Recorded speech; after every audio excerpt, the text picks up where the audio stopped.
Good morning students. मॉन्ट्रेसिया के online class में एक बार फिर से आप लोगों का स्वागत है।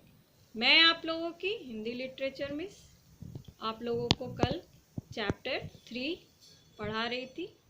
आज उससे आगे पढ़ाने जा रही हूँ, तो चलिए शुरू करते हैं। तो कल मैंने आप लोगों को चैप्टर 3 बुद्धि बड़ी या पैसा जो है पढ़ाना शुरू किया था। इसमें स्टोरी क्या है आप लोगों का कि इसमें एक राजा होता है जिसे अपने ऊपर बहुत घमंड होता है, उसके अपने पैसों पर बहुत घमंड होता है।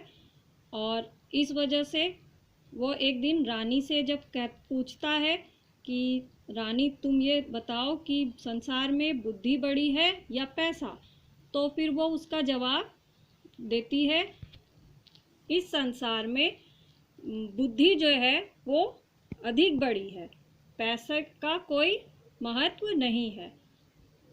वो इस बात को कैसे बताती है, ये लास्ट लाइन मैं फिर से पढ़ रही हूँ। वो कहती है कि महाराज यदि आप सच पूछते हैं तो मैं बुद्धि को बड़ा समझती हूँ। बुद्धि से ही पैसा आता है, बुद्धि ना हो तो सब खजाने यूं ही लुट जाते हैं, राजपाट चौपट हो जाते हैं। यहाँ तक कल मैंने आप लोगों को पढ़ा दिया था। आगे देखते हैं। पैसे की इस प्रकार निंदा सुनकर राजा को बहुत गुस्सा आया। वह बोला, रानी तुम्हें अपनी बुद्धि का बड़ा घमंड है। मैं देखना चाहता हूँ कि तुम बिना पैसे के बुद्धि के सहारे कैसे काम चलाती हो। ऐसा कहकर उसने रानी को नगर के बाहर एक मकान में रख दिया। सेवा के लिए 2-4 जो है नौकर भेज दिए। खर्च के लिए न तो एक पैसा दिया और न किसी तरह का कोई सामान। रानी के शरीर पर जो जेवर थे वे भी उतरवा लिए। रानी मन ही मन कहने लगी, मैं एक दिन राजा को दिखा दूंगी कि संसार में बुद्धि भी कोई चीज है, पैसा ही सब कुछ नहीं है। तो यहाँ पर राजा जो है जब ये सुनता है कि रानी जो है वो कह रही है कि बुद्धि सबसे बड़ी है, तो वो क्या करता है, रानी को जो है महल से निकाल देता है। वो उस जो है महल के बाहर भिजवा देता है अलग से एक मकान पर, और साथ में सेवा के लिए 2-4 नौकर भी दे देता है।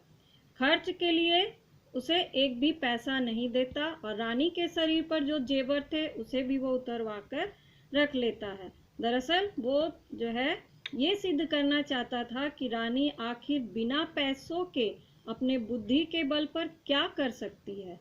तो रानी भी मन में ठान चुकी थी और उसने ये कहा कि मैं एक दिन राजा को दिखा दूंगी कि संसार में बुद्धि भी जो है कोई चीज है और पैसा सब कुछ नहीं है। इसके बाद है, नए मकान में पहुंचकर रानी ने नौकर द्वारा 2 ईंटें मंगवाई और उन्हें सफेद कपड़े में लपेटकर ऊपर से अपने नाम की मुहर लगा दी।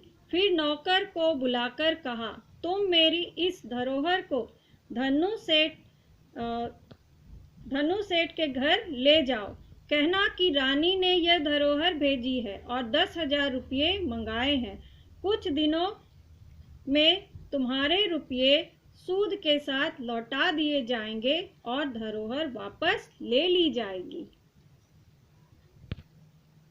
तो आगे क्या है, नए मकान में रानी जो जब वहां पहुंचती है तो वो अपने नौकर से 2 ईंटें मंगवाती है और उन ईंटों को सफेद कपड़े में लपेटकर ऊपर से अपने नाम की मुहर लगा देती है और नौकर को कहती है कि तुम इस धरोहर को धनु सेठ के पास, एक सेठ है जिसका नाम क्या था, धनु सेठ, उसके पास ले जाओ और कहना कि रानी ने ये धरोहर भेजी है और बदले में 10,000 रुपये मंगाए हैं। कुछ दिनों में ही तुम्हारे रुपये जो है सूद के साथ वो लौटा देगी।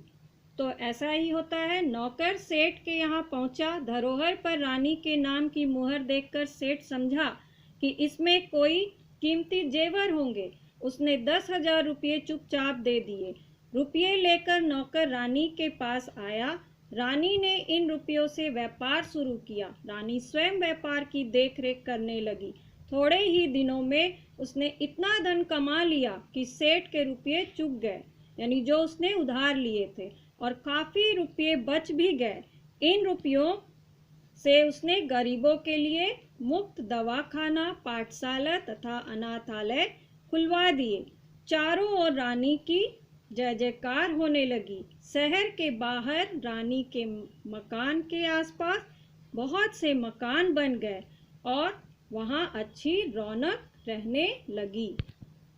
नौकर तब जो है सेठ के पास पहुँचता है तो वो क्या देखता है, रानी के नाम का जो मुहर देखता है तो उसे लगता है कि इसमें कोई कीमती जेवर होगा, तो उसने चुपचाप जो है 10,000 रुपये नौकर को दे दिए। और उन रुपयों को पाकर रानी ने जो है व्यापार करना शुरू कर दिया।